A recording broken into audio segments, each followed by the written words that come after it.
In the castle, we can see how Sitch's exploration of the key themes reflects aspects of the world as it was when Sitch made the film.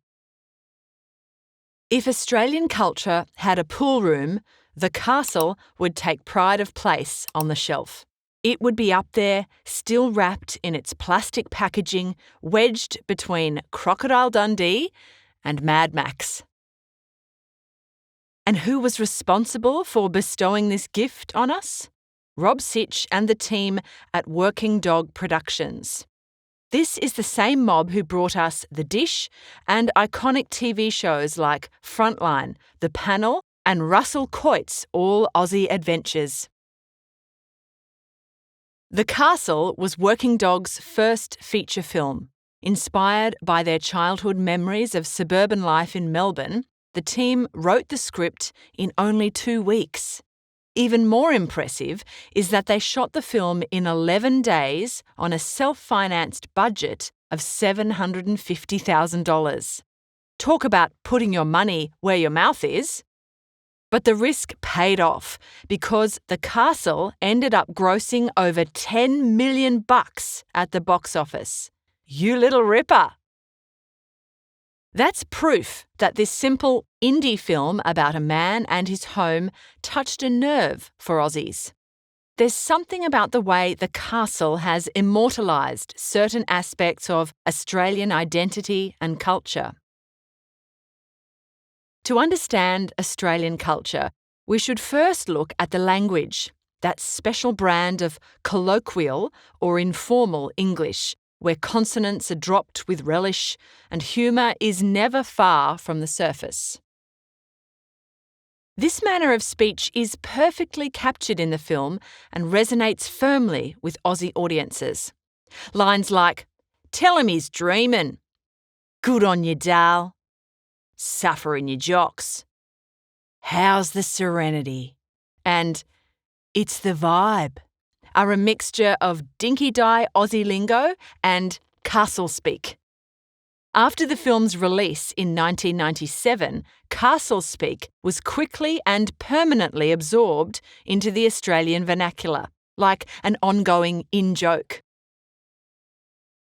Aside from that, the film makes other highly recognisable references to Aussie culture: fishing, barbecues, DIY renovations or renos, rissoles and other fine cuisine, bug zappers, and for those who recall the 90s, Hey Hey It's Saturday, The Price is Right, and Brian Henderson on National 9 News.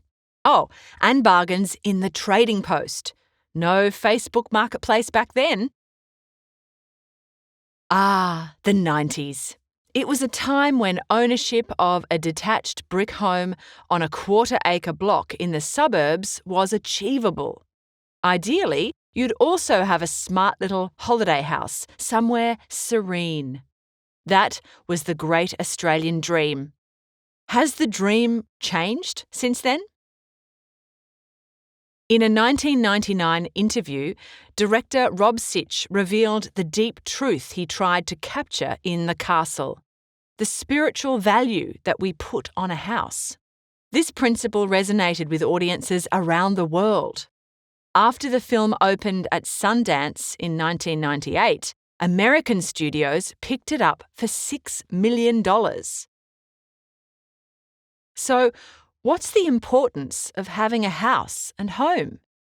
When Rob Sitch was a kid, he would visit his cousins who lived next to Essendon Airport in Melbourne. Since he loved planes, Sitch thought his cousins were the luckiest family in the world. And that's exactly how the film's protagonist, or main character, Daryl Kerrigan, feels. His proximity to the airport doesn't bother him at all. In fact, he sees it as a winning feature of his castle. Daryl's sentimental attachment to his home has nothing to do with money. For him, as with many Australians, his home symbolises or represents a sacred combination of decades of hard work, family stability, love, freedom, and safety. In Australia, home ownership also symbolises responsible citizenship. It gives you a sense of having a stake in the country. It also bolsters your courage to have your say when politics and big business start throwing their weight around.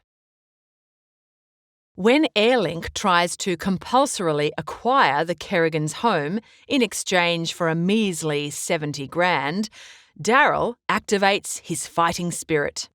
Even when they up the offer to $95,000, Daryl tells them to get stuffed. The house is not for sale.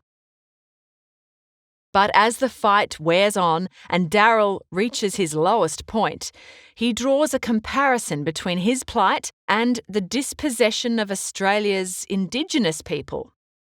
However, it's an inelegant analogy and highlights Daryl's ignorance.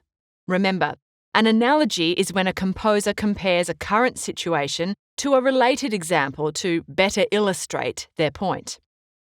While Daryl's analogy largely ignores the trauma and bloodshed of Indigenous dispossession, his point is made. One's land and home have a deeply personal, spiritual importance. It's something that we can all agree is worth fighting for.